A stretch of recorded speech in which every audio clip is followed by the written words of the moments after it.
Here is how to make your iPad screen even dimmer than the lowest regular brightness setting. While you can always adjust brightness in the control center, there's a trick to go to even lower. So first, you need to go ahead and launch your iPad settings on your device. Then tap on Accessibility tab, which is between General and Apple Pencil on the left.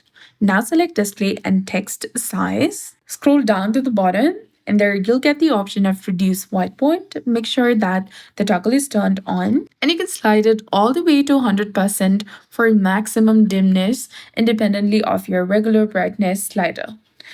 So set your regular brightness to its lowest point and then use reduce white point to even go further. Remember that this can make your screen extremely dim, and if you use this feature outdoors in bright sunlight, you might find it difficult to see anything on your screen, making it hard to revert the settings. It's best to adjust this in a dark environment so you can easily navigate back to your original state. So that's it. I hope you found this video helpful. If you did, please like, share, and subscribe. Thanks for watching. We'll see you again in the next one.